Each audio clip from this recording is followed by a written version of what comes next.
Chaque jour, Heidi se rendait à la petite école du village de Dorfli. Après de longs mois, l'hiver allait s'effacer enfin et la nature tout entière allait saluer bientôt le retour de son grand ami, le printemps.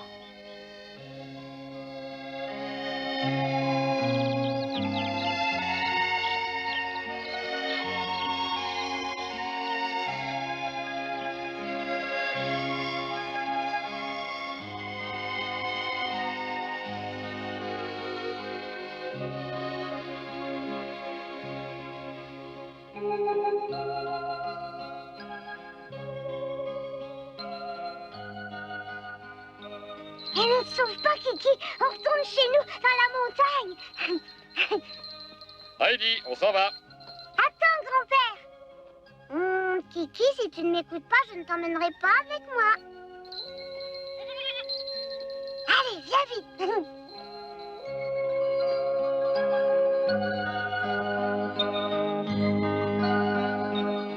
Heidi, remontes-tu au chalet? Oui, on viendra l'automne prochain. Eh bien, Heidi, pars-tu déjà pour la montagne? À présent qu'il fait beau, on peut monter au chalet. Attends là une minute. Prends, je viens de faire des gâteaux. Si jamais tu as faim, tu en mangeras en route. Oh, merci, madame. À bientôt, ma petite fille. Tu t'en vas déjà? C'est presque l'été, tu sais. Tu reviendras à l'école avec nous? Oui, au revoir.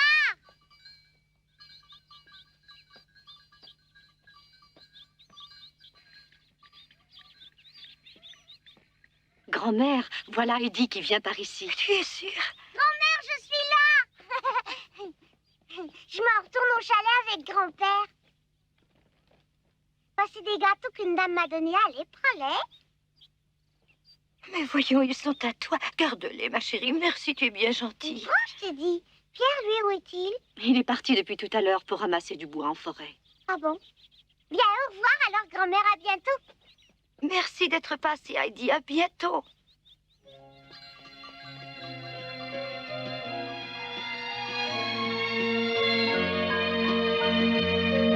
Ah! Kiki, allez, presse-toi un peu, on est presque rendu.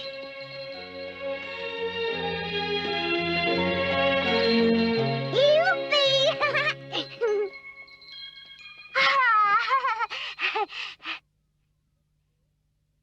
Ah! Kiki? Kiki? Oh. Qu'est-ce qui t'est arrivé, Kiki? Hein? Il reste de la neige derrière la maison. Et toi, petite maladroite, il a fallu que tu glisses dessus.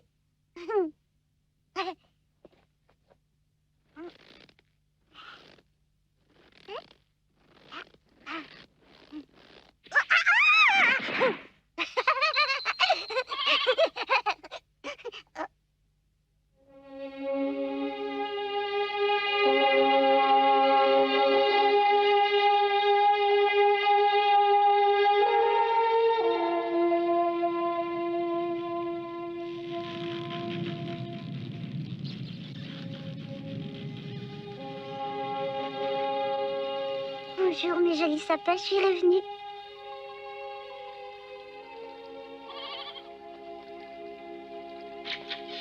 Oh, je peux rentrer maintenant? Bien sûr. Oh, grand-père!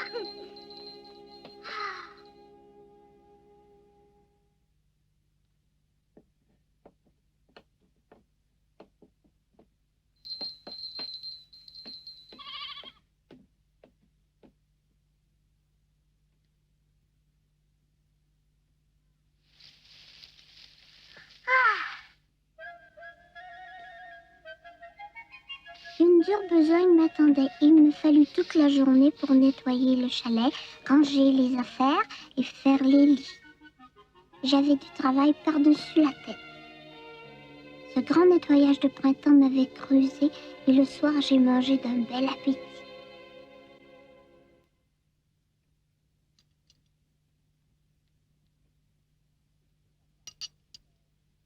Qu'est-ce qui ne va pas, mademoiselle Claire? Excusez-moi, mais je n'ai pas faim du tout. Mademoiselle Claire, il faut absolument que vous mangiez 3 repas dans la journée par ordre du médecin. C'est essentiel pour votre santé. Allez, mangez, mademoiselle Claire.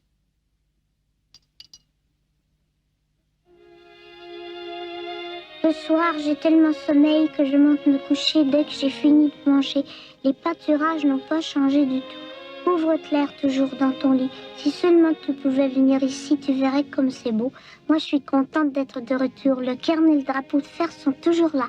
Je suis si bien allongée dans l'herbe. Je m'étire au soleil. Le vent me murmure de jolies berceuses et les cloches des chèvres battent la mesure tout autour de moi. Oui, entrez. Comment se fait-il? Vous ne dormez pas encore à l'heure qu'il est, mademoiselle Claire? Je n'ai pas sommeil. Il est tard.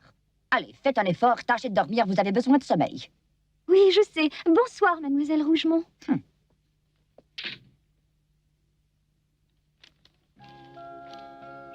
Les fleurs et les prés brillent sous le soleil. Si tu venais passer quelque temps ici, tu te rétablirais bien vite. C'est grand-maman qui a raison quand elle dit que tu as besoin de grand air. Comme j'ai hâte que tu me rendes visite, il faut que tu viennes, Claire. On regardera ensemble le coucher de soleil sur les montagnes. On écoutera le chant du vent dans les sapins.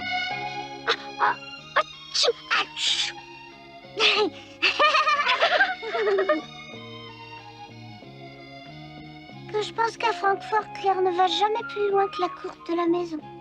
Elle n'a jamais vu de montagne. Elle ne connaît que des murs gris. Sébastien! Sébastien! Voilà. À votre service. Je voudrais parler à mademoiselle Rougemont. Amenez-moi chez elle, s'il vous plaît. Tout de suite, mademoiselle.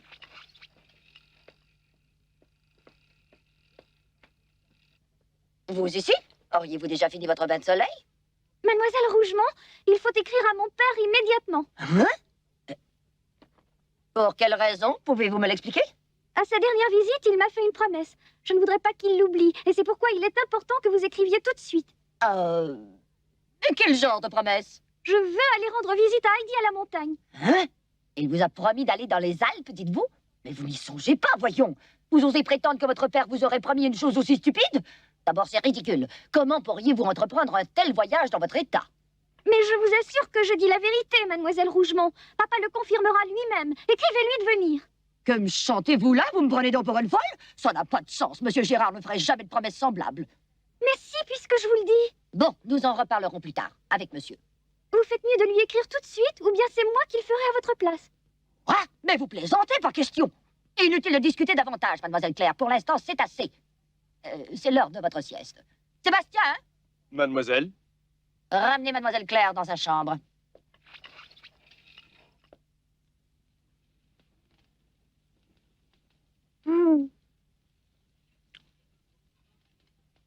Crois-tu, grand-père, que Claire ait déjà reçu ma lettre à l'heure qu'il est?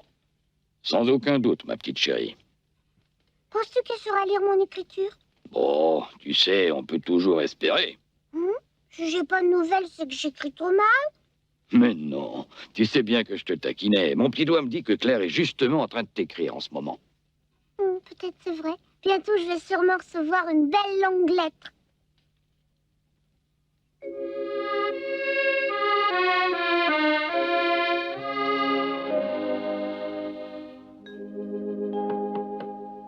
Entrez.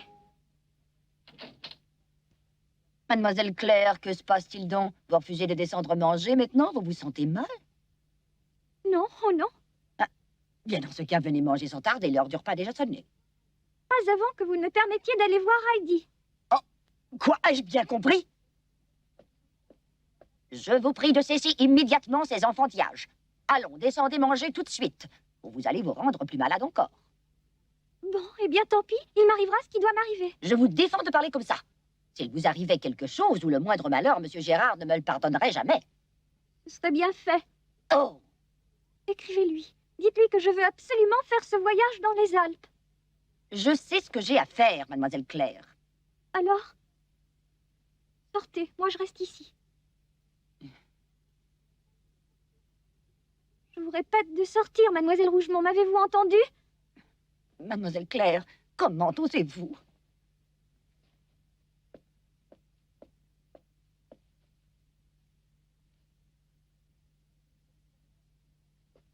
Puisque vous le prenez ainsi, je n'ai pas le choix, j'écrirai à monsieur Gérard ce soir pour qu'il rentre bien vite régler cette affaire. Vraiment? Je peux m'y fier? Mademoiselle, vous allez faire revenir papa? Je vous le promets, vous êtes contente? Maintenant, allez-vous enfin vous décider à manger? Oh oui, mais à condition que vous écriviez ce soir même. Vous me donnez votre parole? Répondez, mademoiselle. Mais oui. Sébastien! Sébastien! Mon dîner, s'il vous plaît! Faites vite, j'ai faim!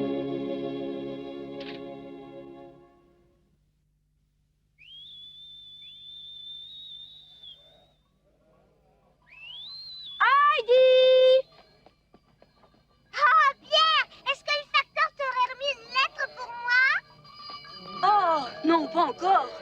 Oh, je suppose que Claire n'a pas réussi à lire mon écriture. Tu viens pas avec moi? Oh, j'en ai pas envie. En plus, si je viens. Bon, je cours chercher ton déjeuner.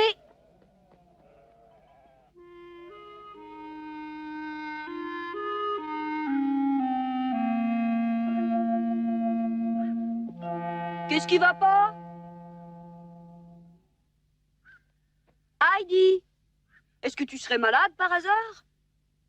Pierre, je m'en vais à la maison. Hein? Pourquoi? Il faut que j'écrive à Claire. Ce soir, au retour, je te donnerai ma lettre à poster, d'accord? Une lettre à poster. Bon, rends-moi service. Hé, attends un peu!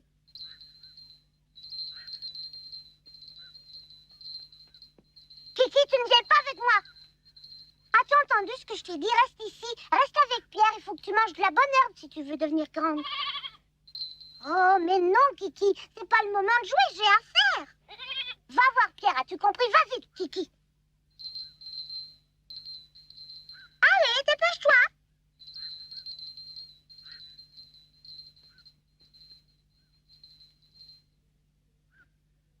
Claire, Claire, toujours Claire. Il y en a que pour Claire en ce moment.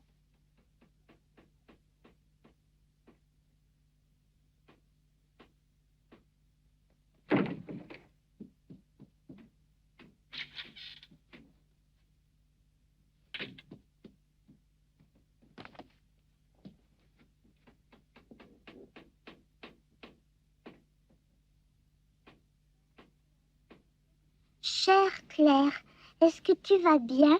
As-tu repris des forces un peu? Je t'écris parce que je suis inquiète. Il y a bien longtemps que je n'ai pas eu tes nouvelles. Que se passe-t-il?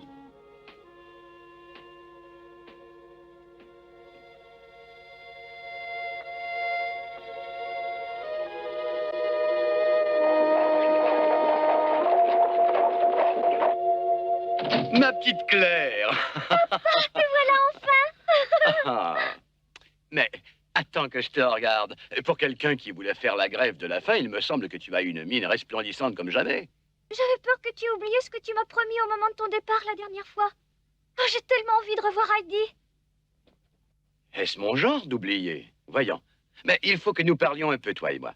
Non, je veux que tu m'emmènes dans les Alpes. Mais ma chérie, qui t'a dit que je ne le voulais pas? De quoi veux-tu parler alors? Vas-y, je t'écoute. Claire, je suis tout à fait prêt à t'envoyer en vacances quelques mois dans les Alpes, mais il me faut tout d'abord l'accord du médecin. C'est ta santé qui est en jeu. Lui saura prendre la décision qui convient. Et s'il ne veut pas que je parte en montagne, y as-tu pensé? Eh bien, il te faudra rester ici. Et tu n'es pas si mal. Pourquoi? Tu m'avais pourtant promis. Je sais. Aussi, je vais faire de mon mieux pour le convaincre, Claire. Compte sur moi, va. Fais-moi plaisir, ma chérie. Patiente jusque-là, d'accord? Je veux bien, tu es gentil. Papa. Oui. Qu'est-ce que c'est? Le docteur est arrivé, monsieur. Je vais lui parler, ne t'inquiète pas, il comprendra.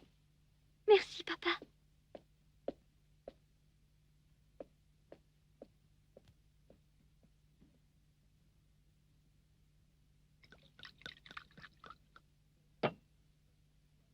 Cher ami, je ne voudrais surtout pas abuser de votre temps. Je vous en prie.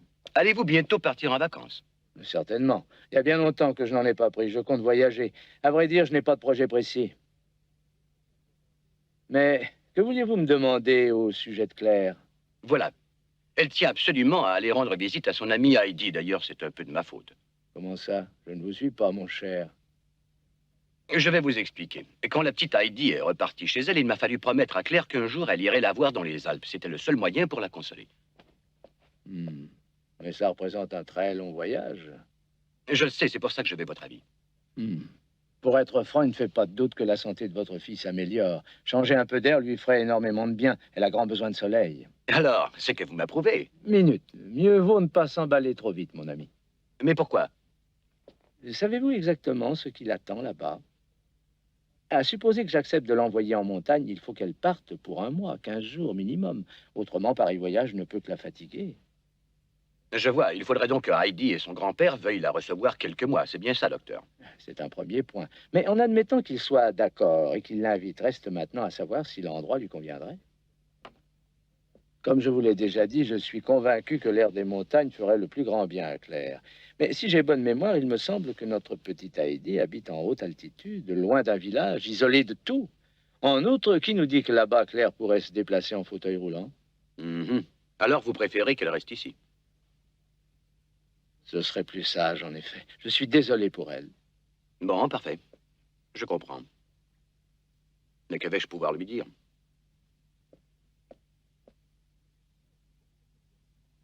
Eh, au fait, docteur, j'y pense.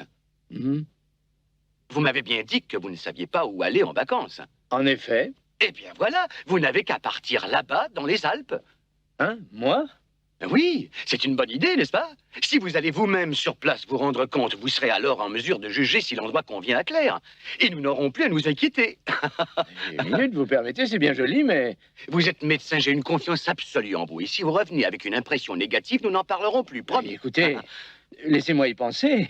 Je vous demande ce service, puisque vous n'étiez pas fixé pour vos vacances, les Alpes ou ailleurs, quelle importance. Venez, allons voir Claire. Mais... Claire? Claire? Oh, docteur. Bonjour, Claire. Ma chérie, voici ce que nous avons décidé. Avant que tu ne fasses un tel voyage, le docteur va aller se rendre compte par lui-même. Qu'est-ce que tu racontes? Attendez, j'ai pas encore dit oui, pas si vite. Docteur, Mais...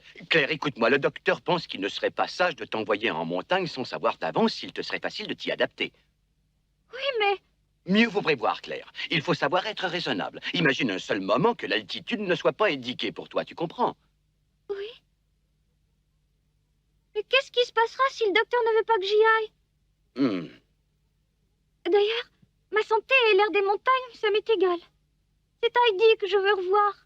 Je conçois tout cela, ma petite chérie, mais le docteur... Mon enfant, écoute, je sais ce que tu ressens, mais réalise que c'est dans ton intérêt que je vais entreprendre ce voyage. Oui, mais docteur... Rien ne ferait plus plaisir au docteur que de te permettre ce voyage. Il part en éclaireur. Attends de connaître ses impressions. Hein? Tu as raison. Il n'y a qu'à attendre. Merci de ce que vous faites, docteur. Allez voir mon amie. Surtout embrassez-la bien pour moi. Et revenez vite me donner de ses nouvelles. J'ai si hâte que vous me parliez de ces montagnes qu'elle aime tant. Des pâturages, du chalet, de son grand-père et de tous ses amis. Pierre, Hercule, les chèvres. Comprenez, ils sont devenus tout mon univers. Compte sur moi, Claire.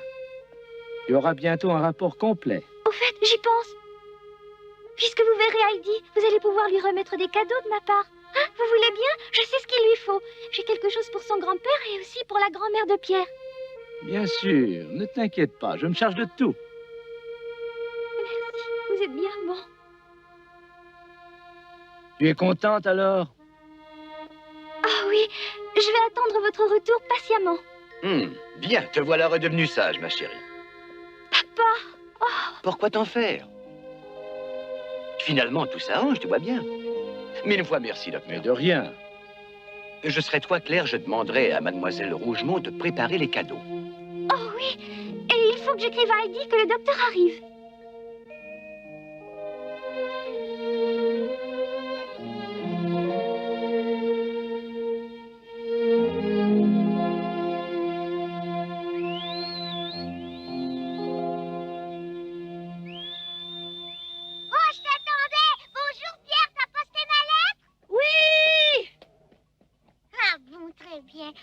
Cette fois-ci, il faut espérer que Claire saura lire. Attends, moi, je vais chercher mon repas. Et cette lettre de Claire, c'est pour qui? Oh! Youpi, c'est bien d'elle. Oh, merci, je suis si contente. Tant mieux. Chère Heidi, merci de ta lettre, ça m'a fait plaisir. À la maison, ça va bien.